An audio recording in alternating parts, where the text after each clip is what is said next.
This is KTN News.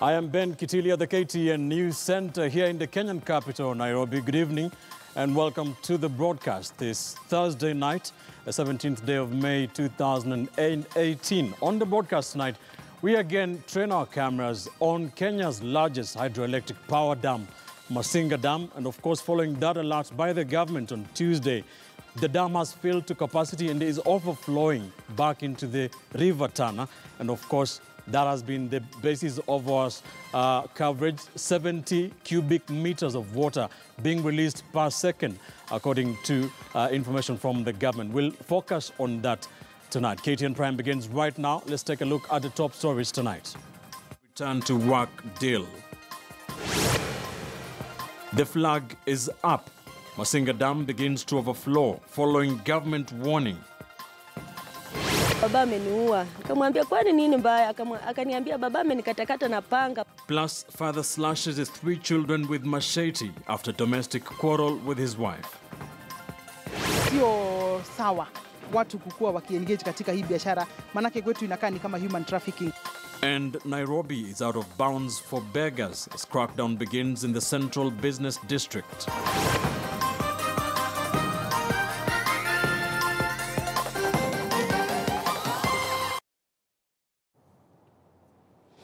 Welcome to the broadcast. Our sign language interpreter is Gideon Bogo. Public university lecturers have signed a deal with universities that ended the nearly 3-month-long strike.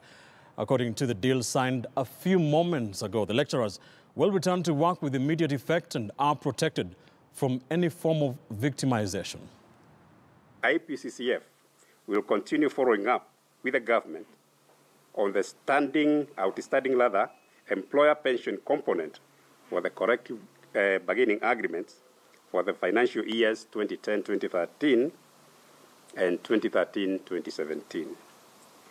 Therefore, we are urging all members of staff in all public universities to commit to provide services with immediate effect so that operations in all public universities are normalized as soon as possible.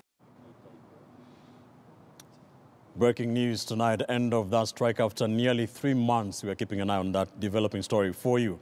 Just as had been predicted by the government, Masinga Dam is now full and is spilling its excess water back to River Tana. According to the Tana and Athi Rivers Development Authority, the flooding is caused by 8 other rivers with no dams to control the flow into River Tana. George Maringa reports on this latest development. It is our second day here at Masinga Dam, and as earlier predicted by the government, the water levels in the dam have risen and the spillage is occurring.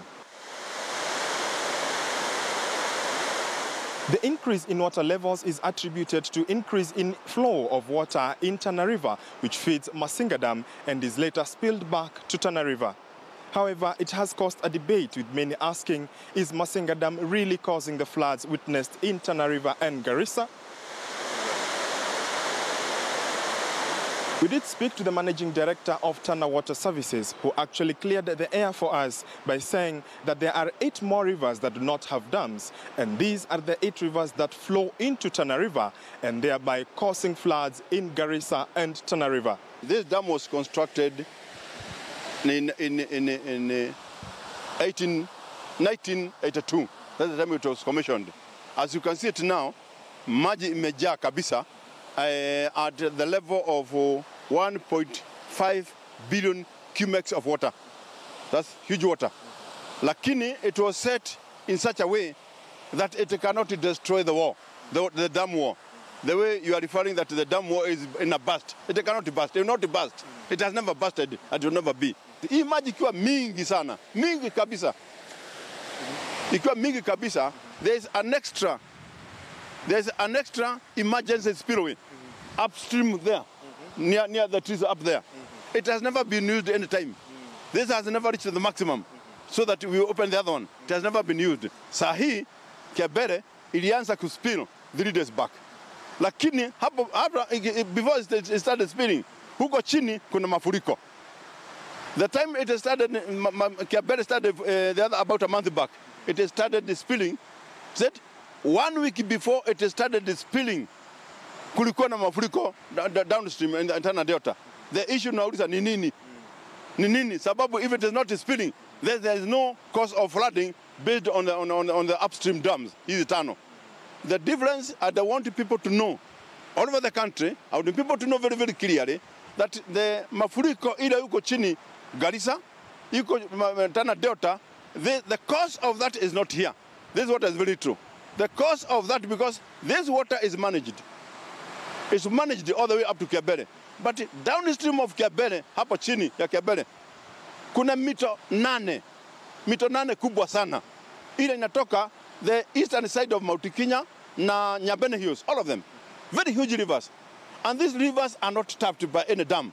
Officials say this is just a section of water coming through the spillway from the dam, but it is expected to rise gradually within the coming weeks. However, this even as the government urges people in Tana River and Garissa to move to higher ground, with the officials insisting that Masinga Dam is not the cause of the floods, rather the 8 uncontrolled rivers flowing into Tana River. For KTN News, my name is George Maringa at Masinga Dam in Machakos County. So information we have is that 70 cubic meters per second is being released from that spillover into the Tana River, and the people are living downstream of the Seven Forks Dam, especially Masinga Dam, are continuing to move to higher ground. According to the government, some of the areas that will be affected by this include Garissa, Hola, Garsen, and Bura. We are keeping an eye on this story for you. Away from that, for a bit now, Nairobi's central business district is out of bounds for beggars. The county government of Nairobi has launched a crackdown on street beggars, decrying that begging is fast becoming a business in the city. Operation kicked off at 4:30 in the morning today, and Cecilia Wakesho reports that at least 78 people have been arrested so far, majority of them being Tanzanian citizens living with disability. Metoka Tanzania. Salim Seber and Masanja Seli, both physically challenged, are among some 38 Tanzanians living with disability who were arrested in the wee hours of Thursday morning by officials from City Hall who are on an operation to rid beggars off the streets of Nairobi. City Hall says begging has been turned into a business in the city. By midday Thursday, 78 people arrested in different parts of the city had been registered, each giving details of their background. Mume wangu tulipatana naye kwa street, tukazungumza, tukaanza kuishi, tukaanza kukaa naye pamoja. Mungu ametujalia na watoto wawili, lakini wako children's home. Walichukuliwa na polisi kwa sababu maisha ilikuwa magumu. Hatungeweza kukaa na watoto 5. Mume wangu ni mlemavu, hana mguu, mimi pia ni mlemavu. Kwa mwezi inategemeana na unachokipata. Unaweza kupata kwa mwezi hata 5,000, 10,000. Ndio inakusaidia.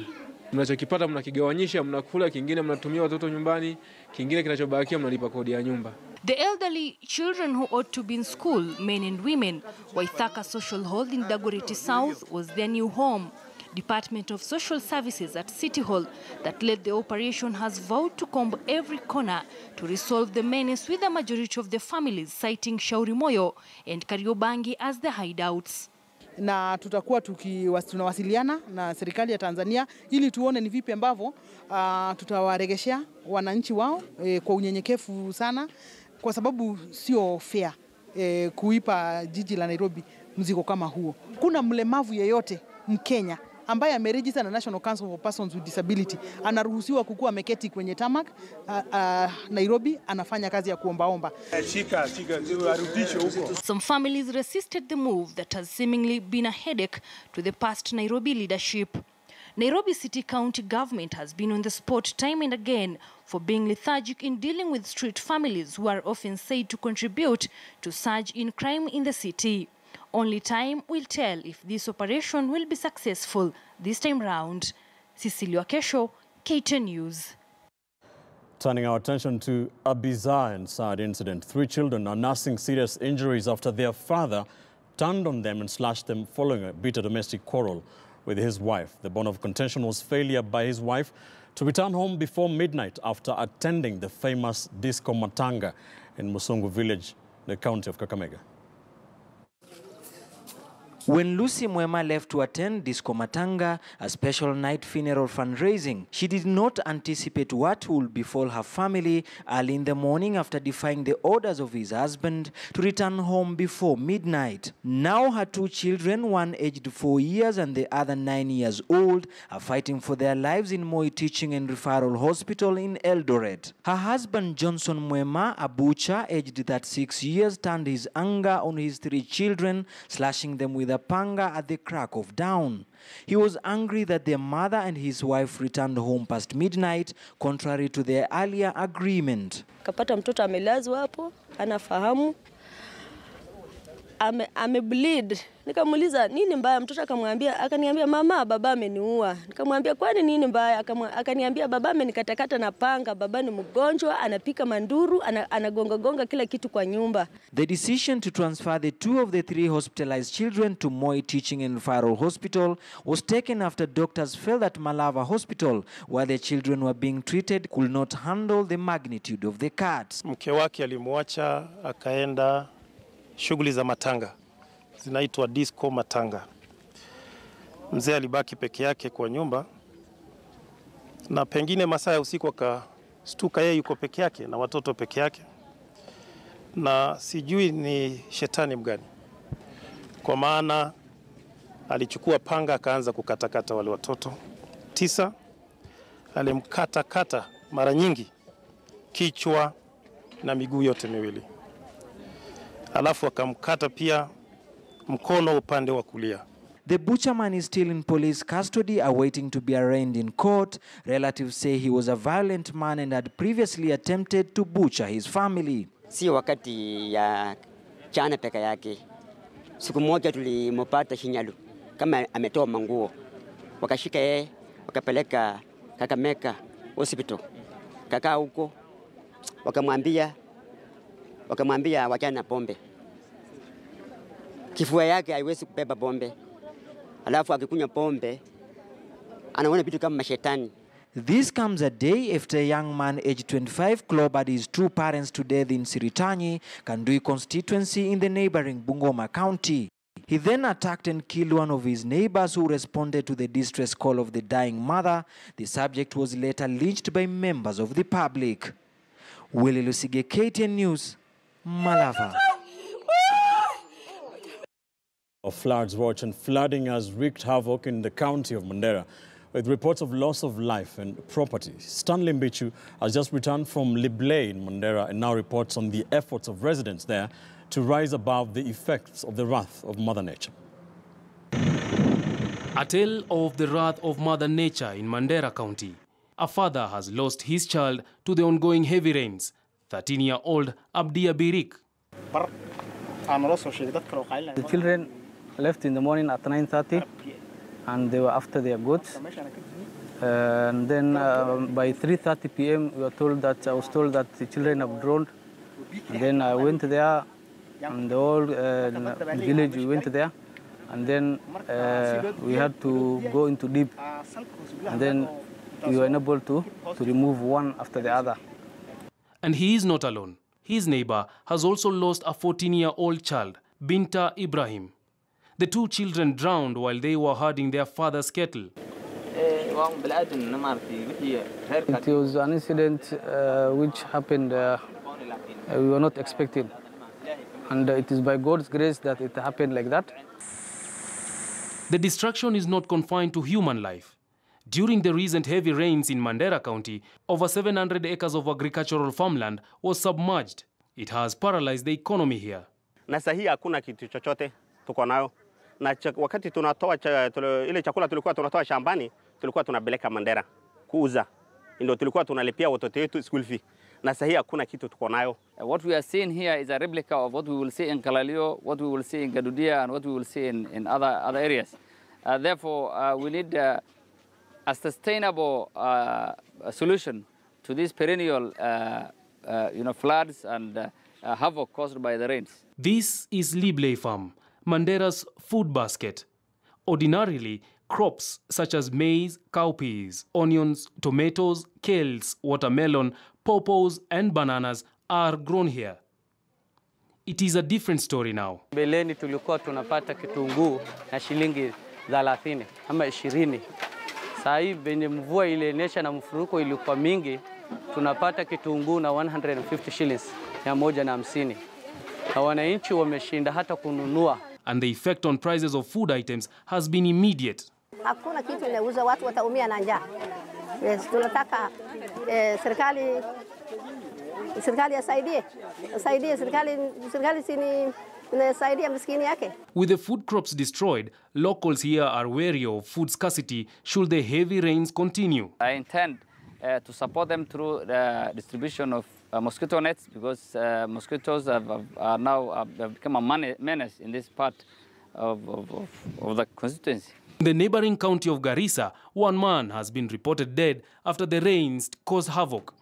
The scarcity of perishable food phenomenon in many marketplaces in Mandera County is eating deeper into the pockets of resident consumers, almost 3 to 4 times deeper. The demand for such produce is very low due to high prices, as long as the floods continue to cause havoc in the fields, as farmers are stuck with alternative means of income-generating activities. Stanley Mbichu, Ktn News, Mandera County. Thank you, Stanley. Let's now bring in the Cabinet Secretary in charge of devolution and arid and semi-arid areas, Eugene Omalo, to help us put some perspective on this issue of flooding. Thank you, Bwana CS, for joining us tonight. Thanks, Ben. Let's begin with the Masinga. It has been 2 days after the government issued that alert over the possible spillover. Has there been a deliberate follow-up by the government to ensure that Kenyans living alongside or downstream of Masinga, move to higher ground in an organized manner without panic? Or have they been left to their own devices? Yes, there's been, and we had a cabinet, and the matter of floods is a matter of national concern. We already had a drought, and in February, His Excellency the President declared the drought situation in our country a national disaster. Right. Now the floods have come soon after the floods have come soon after the drought. And what we have and what we are seeing is a situation where we have more rain than we anticipated. Yeah. When we had drought, we prayed for rain. And we have a faithful God who heard our prayers. But I must say, Ben, he's been rather generous everywhere from Turkana, all the way to Mandera, to Wajir, all the way to the coast, Tana River. We have seen more rain than we have seen. Even during the El Nino period, we didn't get to these levels. All right. So what we are doing now is looking at how we can cope. And they have a saying that forewarned is forearmed. So it is our duty as government to ensure that we give notice to the people who are likely to be affected. And the right to information is a constitutional right. We have given this information to those who will be affected. When Masinga fills and the Seven Fork Dams fill, the first line that will be affected will be Garissa. Right. From Garissa all the way to Tana River, to Bura, to Hola, to Garsen, to the Tana Delta. They will be affected as the Tana flows. Right. And we were there just a few days ago. And in Garissa, there were areas like Bula Sheikh. We had Bula Kamor, Bula Kasuku. Entire villages flooded when the Tana entered. We are asking those who are in those areas to know that as the rains fill our dams, the dams will spill over. What I saw in Garissa, in Tana River, all the way down to Kilifi, was this notion that probably Kenjan was opening up the water to flood these villages. We are a responsible government, and we cannot do anything that will harm the citizens. But when Mother Nature is too generous and our dams fill, there's a spillway that every dam is allowed by engineers, so it will spill over. All right. And these waters would come. So we have asked those who are in areas that are flood-prone, please move to higher ground, move to safer ground. Do not wait for the waters to enter your home. Move, and you have time to move with your properties. And would like to avoid any further loss of life or property. So the question is, there was already flooding in the before, yes, in the low flat areas, the Tana Delta, as you say. Yes. How much more damage will this Masinga spillover cause, and how is that process of spilling that water over? Is it a systematic process that is done, and is it done by government or by Kenya? It's by nature. Mother Nature is harsh. I think it's Pope Francis who said in 2015 that God forgives, and is always a forgiving God. Man forgives sometimes, but Mother Nature is unforgiving. Right. And what we're seeing is a situation that we must come to terms with. Climate change experts are telling us this is going to be the terrible new normal. Today we'll have drought. All right. Tomorrow we'll have a pendulum swing from drought straight to floods. So what we must do now is to develop resilience. We must see how we can harvest these waters, store these waters, and regulate. The 7 Forks dams that are along Tana River were meant to regulate that flow and to also mitigate on the issues of flooding. All right. They are also meant to generate hydropower. But the truth is that we must build more dams in Kenya to control these waters. And we're not just talking about Tana River. When you look at River Nyando floods every year, but if we are to build Soin Koru Dam, we will tame River Nyando's flooding. All right. And we'll never hear Mama Serikali Saidia wailing as long as we have that dam done. Along the Nzoia River, it's another river that causes floods in Budalangi. We have put up dikes, but we have also designed about 3 dams along river Nzoia. All right. This will be a permanent solution. If we can tame floods in Budalangi, I believe we can tame floods in Nyando, we can tame floods in Garissa, in Tana River, and as government, this is what we are looking at. Long-term solutions to mitigate and create resilience against what is going to be very normal now going forward. So the question many Kenyans are asking is how serious and prepared the government is, one, to be able to harvest this water, to make sure that in times of drought, the water was harvested and can be used efficiently. But first, to mitigate, flooding and disaster like what happened in Sulai in the county of Nakuru just a week ago. How ready is the government? And as you answer that, we understand that 70 cubic meters of water is being released into the river Tana. Yes. How do we know how long this is expected to take to get it to Garissa, to Ola, to Garsen? Ben, when we had cabinet, the president and the deputy president and the entire government is very concerned about the loss of lives since the rain started. During drought, as government, we pledged that we will ensure there is enough food, that no Kenyan loses a life because of the drought. And indeed, it happened that during drought, we did not have the kind of loss of life we've had like during the floods. During the floods, we've lost over 100 Kenyan lives.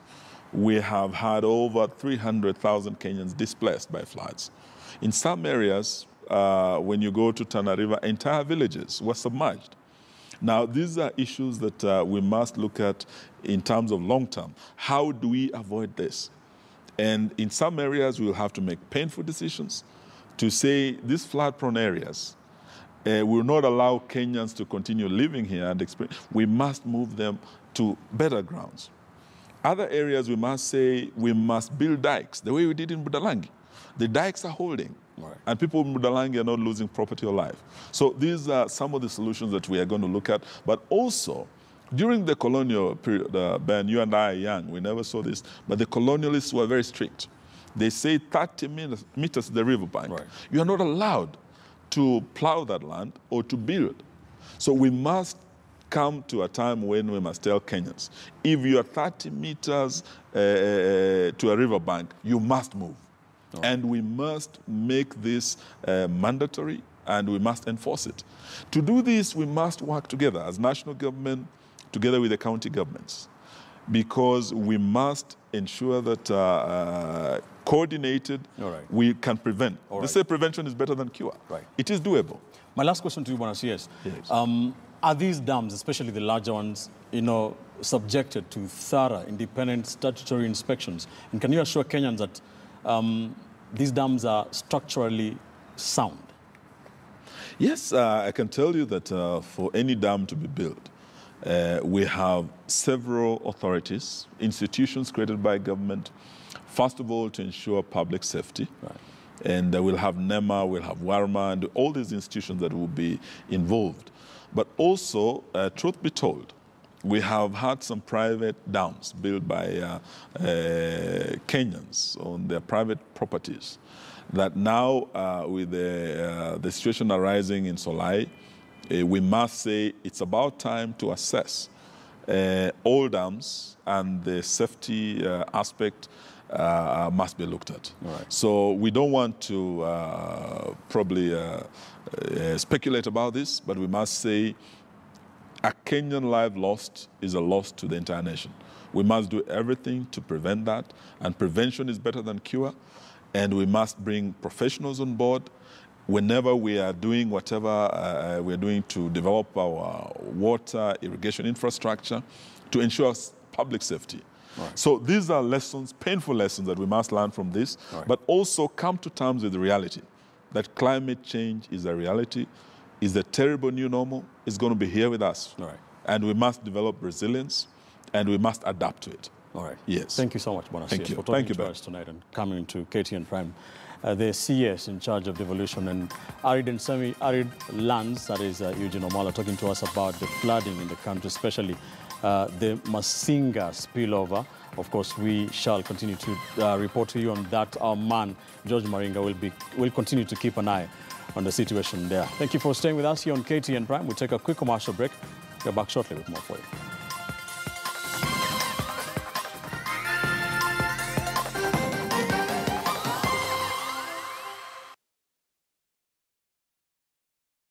Bet, huge jackpots, big winning.